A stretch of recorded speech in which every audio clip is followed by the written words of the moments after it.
पूरी जमीन जो है वो कॉर्पोरेट को देने की इन्होंने कंसेप्ट खड़ी कर दी। सेम मैटर पैसा कानून को पल्यूट करने का, यानी पैसा कानून को खत्म करने का गणित है। पैसा कानून नहीं होता तो तुम्हारे अपॉइंटमेंट्स होते क्या? ये जान गए हैं लोग। पैसा कानून नहीं होता तो तुम पास होते क्या? पैसा कानून नहीं होता तो तुम्हारी इंडिपेंडेंट जॉब अथॉरिटी रहती क्या? Now you are getting independent job, यानी आप अपने अधिकार क्षेत्र के तहत पैसा कानून के अंतर्गत आपको नौकरियों का प्रावधान हो गया। वो बोलते हैं ऐसा कुछ नहीं होना, it should be get general, यानी ये जनरल तरीके से होना चाहिए, सभी को मिलना चाहिए। How it is possible?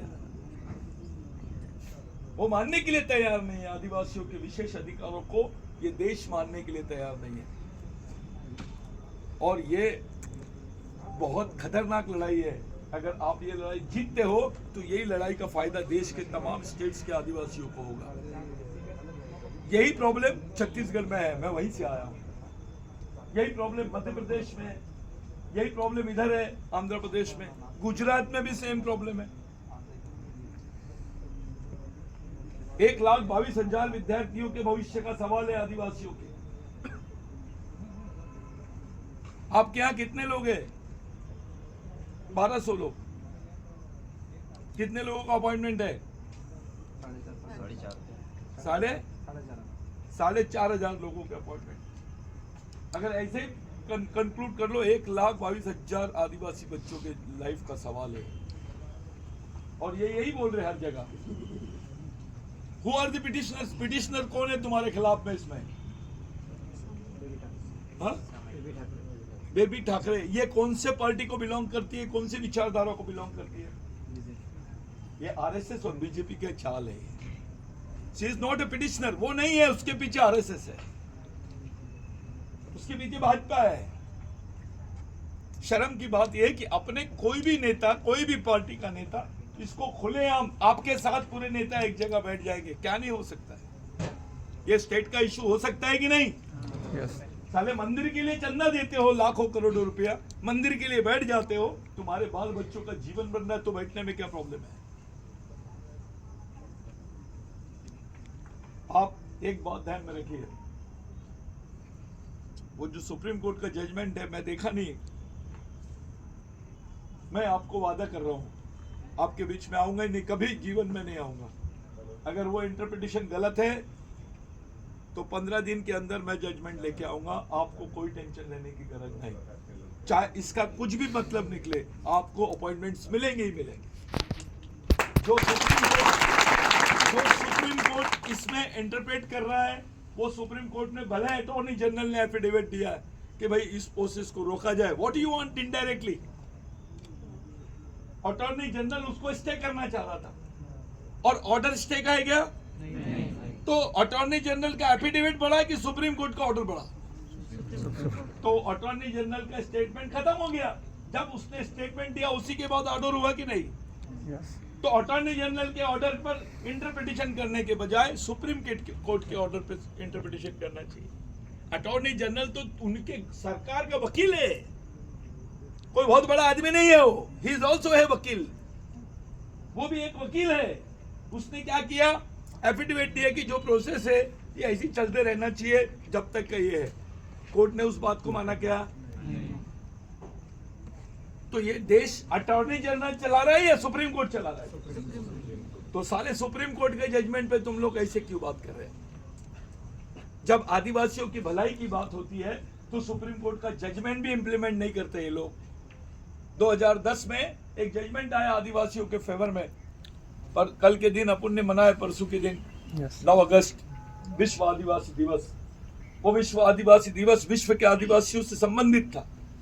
Supreme court ने बोला कि tribes are the aboriginal people of India, they are the first citizens of India, they must get the recognition for indigenous people in UN, यानी संयुक्त राष्ट्र संघ में भारत के आदिवासियों को मूल निवासी की मान्यता मिलनी चाहिए।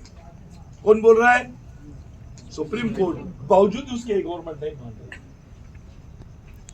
ये तो तुम्हारे 4,000 और 1,20,000 का नहीं है, पूरे देश के आदिवासियों के जीवन, उनकी पहचान, उनकी संस्कृति, उनके विशेष अधिकारों का प्रश्न। तो साथियों, ये केवल इसको छोटा मत देखना, इसको छोटे स्पैन में मत देखना। ये लोग तो बड़े बड़े षड्यंत्र आपके खिलाफ में कर रहे हैं। अब सवाल ये खड़ा होता है कि स्टेट गवर्नमेंट को ये अधिकार है या नहीं? राज्यपाल अचार डाल रहा है क्या? क्योंकि जो 5वीं अनुसूची का क्षेत्र है उसमें केवल राज्यपाल और राष्ट्रपति ही इंटरफेयर कर सकता है, दूसरा आदमी नहीं कर सकता। स्टेट को भी पावर्स नहीं है, ऐसा कोई प्रोविजन नहीं है कॉन्स्टिट्यूशन में कि state can interfere in the make interfere in the schedule area. Only governor and राष्ट्रपति, both the people are having authority to get intervene in the settled area। यानी 5वीं अनुसूची के क्षेत्र में राष्ट्रपति और प्रेसिडेंट को ही, राष्ट्रपति और गवर्नर को ही अधिकार है कि वो उसमें हस्तक्षेप कर सकते हैं। इसमें मुख्यमंत्री को भी कोई पावर्स नहीं है। लेकिन शर्म की बात है, प्रश्न आदिवासियों का है, प्रश्न 5वीं अनुसूची का है, प्रश्न पेशा कानून का है, और उसमें हस्तक्षेप कौन कर रही है? सरकार। और राज्यपाल बैठा है चुपचाप बंदर जैसा। जिसने इस पे बात करना चाहिए, जिन्होंने इस पे बात करना चाहिए, वो बात नहीं कर रहे।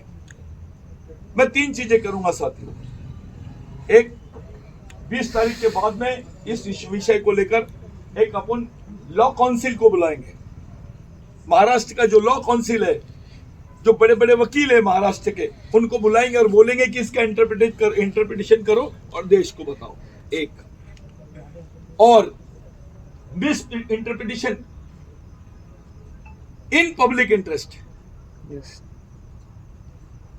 एक इशू है जो जनहित से जुड़ा हुआ इशू है, और उस जजमेंट का मिस इंटरप्रिटेशन यानी उसका गलत मीनिंग निकालकर उन लोगों को टॉर्चर करने का जो कंसेप्ट हो रहा है, उस पर विशेष हस्तक्षेप की मांग करेंगे सुप्रीम कोर्ट। अटॉर्नी जनरल बोल सकता है, लेकिन मानना किसकी जजमेंट को है आपको?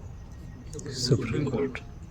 तो साथियों, ये सरकार अगर इस इशू को अंदरूनी ये बताएंगे, भी प्रचार क्या करेंगे, हमने तो आदिवासियों के अपॉइंटमेंट रोक दिए, देखो इससे तुमको फायदा होगा, तो दूसरे लोग बोलेंगे रोको ना, अच्छा कर रहे काम। यानी दूसरों को प्रभावित करके आपके खिलाफ में आपको इधर प्रताड़ित करेंगे, उनको प्रभावित करेंगे और उनके वोट लेंगे। ये पॉलिटिक्स है। हमको भी अपनी ताकत का प्रदर्शन करना पड़ेगा, हमको भी इस चीज को प्रॉपर तरीके से लेके जाना पड़ेगा। आप लोग आंदोलन जारी रखो। मैं कल मुंबई में हूं, मेरे को लगता है कि मैंने किससे बात करना चाहिए, मैं जरूर बात करूंगा, लेकिन आपके लिए, आपकी सेफ्टी के लिए मैं ऑर्गेनाइजेशन पे भरोसा नहीं करता। मैं मिशनरी आदमी हूं, मेरे लिए सब ऑर्गेनाइजेशन मेरे ही है, लेकिन बिरसा ब्रिगेड के जो लोग हैं उनके मार्फत और पूरी मिशन के मार्फत देश के आप लोगों के लिए स्पेशल क्यूरिटी पिटीशन हम लोग लगाएंगे। और क्यूरिटी पिटीशन में क्या रहता है भाइयों, इसका जजमेंट 5 दिन के अंदर आ जाता है। हम सिर्फ यही पूछेंगे कोर्ट से, is it the honourable court has given any direction against the students those who have appointed for under the पेशा रूल? क्या सुप्रीम कोर्ट ने उस नियुक्तियों के खिलाफ में ऐसा कोई ऑर्डर किया है क्या, जो महाराष्ट्र में पेशा के अंतर्गत विद्यार्थियों को अपॉइंटमेंट के माध्यम में दिया गया है, उनको अपॉइंटमेंट्स दी गई है?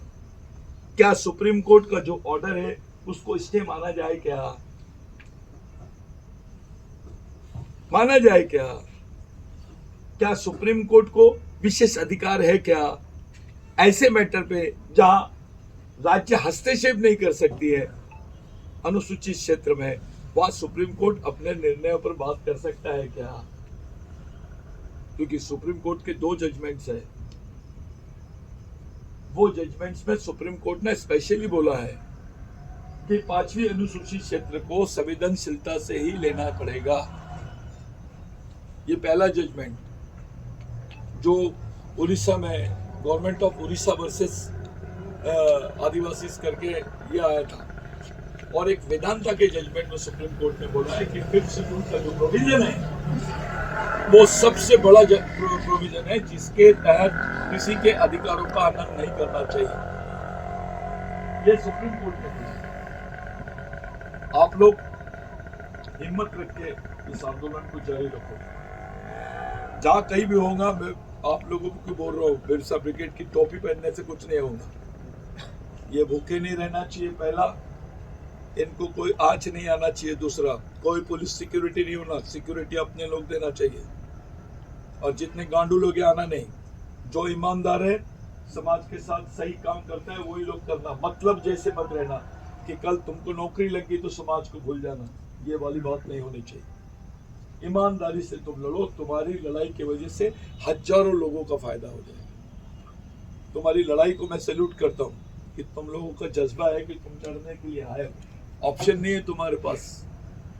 लेकिन मैं उम्मीद नहीं लगाता ये गवर्नमेंट अपना काम करेगी। इसके लिए अपने को दूसरा रास्ता भी बनाना पड़ेगा। जो संघर्ष होता है उसके मल्टीपल रूट्स होने चाहिए, उसके मल्टीपल रूट्स होने चाहिए, और उस मल्टीपल रूट्स को ही लेकर हमको इस संघर्ष को कामयाब करना है। हो सकता है अब ये वीडियो बने, लोगों में जाए कि सतीश भाऊ यहाँ पर आया है, तो उनको मालूम है ये आग लगाएगा, मेरे पीछे वो लोग क्लेम करेंगे, तो तुम्हारे इशू को लेकर तुम्हारे प्रतिनिधि मंडल को बुला लेंगे और कुछ चॉकलेट गोली बिस्किट दे देंगे।